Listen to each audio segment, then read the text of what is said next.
Welcome back to my GH vlogs YouTube channel. ಎಲ್ಲರೂ ಹೇಗಿದ್ದೀರಾ? ಎಲ್ಲರೂ ಚೆನ್ನಾಗಿದ್ದೀರಾ ಅಂತ ಭಾವಿಸ್ತಾ ಇದ್ದೀನಿ. ಸೊ ಇದು day 3 of north Karnataka tour ಆಗಿರುತ್ತೆ ಗೈಸ್. ಡೇ 3 ಆಫ್ ನಾರ್ತ್ ಕರ್ನಾಟಕ ಟೂರಲ್ಲಿ ನಾವಿನ್ನು ಬೆಳಗಾಮಲ್ಲೇ ಇದ್ದೀವಿ. ಬೆಳಗಾಮಲ್ಲಿ ಒಂದು ಒಳ್ಳೆ ಟಿಫನ್ ಮಾಡಿಕೊಂಡು ನಾವು ಹೋಗ್ತಾ ಇರೋ ಪ್ಲೇಸ್ ಬಂದೆ ವಿಜಯಪುರಾಗೆ ಹೋಗ್ತಾ ಇದ್ದೀವಿ ಗೈಸ್. ಹೋಗಬೇಕಾದ್ರೆ ಈ ಒಂದು ಸೀನರೀಸನ್ನೆಲ್ಲ ಕ್ಯಾಪ್ಚರ್ ಮಾಡಿದ್ದೀನಿ, ನೋಡ್ಬೋದು ನೀವೇ. ಅಲ್ಲಿ ನಾವು ಎಲ್ಲಿಗೆ ಹೋಗಿದ್ದು ಅಂದರೆ ಬಾದಾಮಿ ಕೇವ್ಸಿಗೆ ಹೋಗಿದ್ದು ಗೈಸ್. ಆ್ಯಂಡ್ ನಿಮಗೆಲ್ಲ ಗೊತ್ತೇ ಇರುತ್ತೆ ಬಾದಾಮಿ ಕೇವ್ಸ್ ಕಟ್ಟಿದ್ದು ಯಾರು ಅಂದರೆ ಅರ್ಲಿ ಚಾಲುಕ್ಯನ್ ಡೈನೆಸ್ಟಿ ಕಟ್ಟಿರೋದು in 6th century CE. Okay, so guys here the construction was initiated under the reign of King Kirtivarman I and was completed and dedicated by his brother King Mangalesha between 598 and 610 century.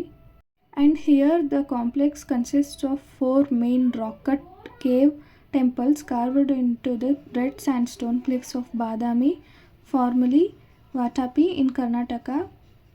ಅಂದರೆ guys ಇಲ್ಲಿ 4 cave ಇದೆ guys. ಒಂದೊಂದು cave ಒಂದೊಂದು ಗಾಡ್ಗೆ dedicate ಮಾಡಿದ್ದಾರೆ. So first cave it is dedicated to lord Shiva and the second cave dedicated to lord Vishnu, featuring depictions of Trivikrama and Varaha, Bor Varaha, as you all know.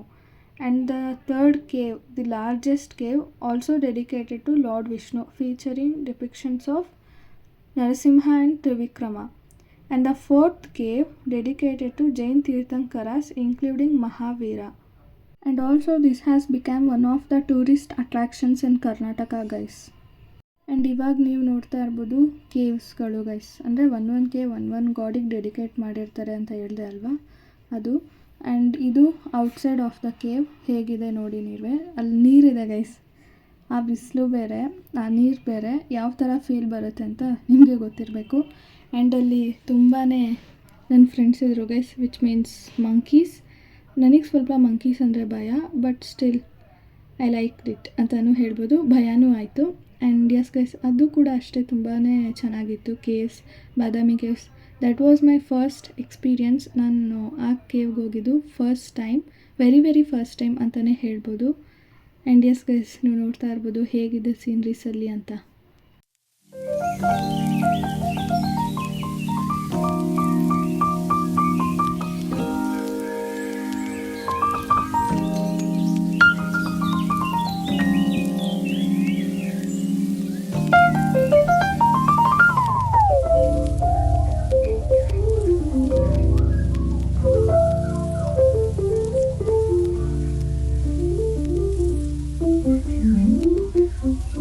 ಆಮೇಲೆ ಅಲ್ಲಿ guys ನಿಮಗೆ ಬರೀ 3 ಕೇವ್ವರೆಗೂ ಅಷ್ಟೇ ನೋಡೋಕ್ಕೆ ಬಿಡೋದು. 4th ಕೇವ್ ಒಳಗಡೆ ಹೋಗೋಕ್ಕೆ ಬಿಡೋದಿಲ್ಲ, ಬಿಕಾಸ್ ಅಲ್ಲೇನೋ ಒಂದು ರಿಸರ್ಚ್ ನಡೀತಾ ಇದೆ. For research purpose they won't allow you to go inside 4th cave. Okay guys, so ನೀವು ಹೋದರೆ ಬರೀ 3 ಕೇವ್ಸ್ ನೋಡೋಕ್ಕಾಗೋದು, ನೋಡ್ತಾ ಇರ್ಬೋದು ನೀವೇ.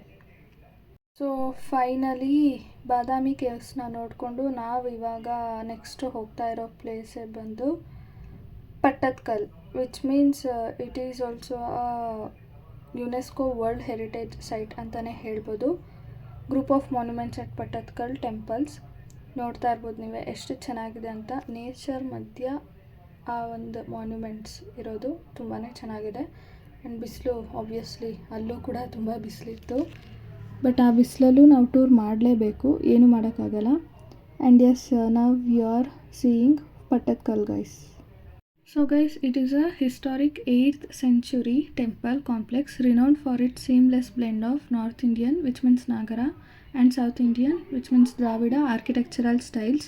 It served as a coronation site for Chalukyan kings guys. And here also you can see the Virupakshal temple, which was built by Queen Loka Mahadevi in 740th century to celebrate her husband's victory over the Pallava kings. Its architecture directly inspired the famous Kailasanath temple at Ellora. You can see this architectural style guys. ನೋಡ್ತಾ ಇರ್ಬೋದು ನೀವೇ ಎಷ್ಟು ಚೆನ್ನಾಗಿದೆ ಅದರ architectural style ಅಂತ. And ನಾನು ಮೊದಲೇ ಹೇಳ್ದಂಗೆ ಇದು both Nagara as well as Dravida architectural style. It's a blend of Nagara and Dravidian architecture, which means north India as well as south Indian architectural style mix ಮಾಡಿ ಅವರು build ಮಾಡಿರೋದು. ನೋಡ್ತಾ ಇರ್ಬೋದು ನೀವೇ ಎಷ್ಟು ಚೆನ್ನಾಗಿದೆ. ಅಲ್ಲಿರೋವಂಥ ಪಿಲ್ಲರ್ಸ್ ಆಗಿರ್ಬೋದು, ಸ್ಕಲ್ಪ್ಚರ್ಸ್ ಆಗಿರ್ಬೋದು ಅಂತ ನೋಡ್ತಾ ಇರ್ಬೋದು ನೀವು ಒಂದ್ಸಲಿ ಆದರೂ ಪಟ್ಟದಕಲ್ಲಿಗೆ ವಿಸಿಟ್ ಮಾಡಿ. ತುಂಬ ಅಂದರೆ ತುಂಬಾ ಚೆನ್ನಾಗಿದೆ. ಬಟ್ ವೆದರ್ ಕ್ಲೈಮೇಟ್ ನೋಡ್ಕೊಂಡು ಹೋಗಿ, ಬಿಕಾಸ್ ನಿಮಗೆ ಕಾಮ್ ಆ್ಯಂಡ್ ಕೂಲ್ ಕ್ಲೈಮೇಟ್ ಇದ್ದರೆ ಇನ್ನೂ ಜಾಸ್ತಿ ಎಕ್ಸ್ಪ್ಲೋರ್ ಮಾಡೋದಕ್ಕೆ ಇಂಟ್ರೆಸ್ಟ್ ಬರುತ್ತೆ.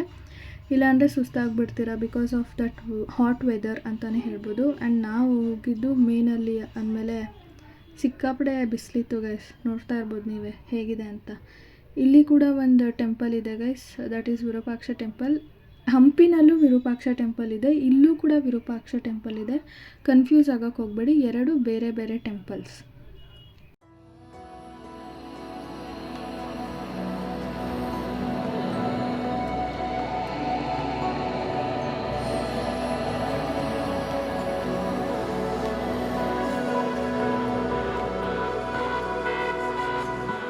ತೀರ ಹುಡುಕಿ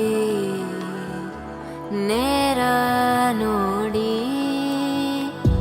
ಸಿಗದೆ ಜಲಕ್ಕೆ ಬರುವೆ, ಏನೋ ತಿರುಳೆ ಕಾಯೋ ಇರುಳೆ ನೀನು ತಿರು.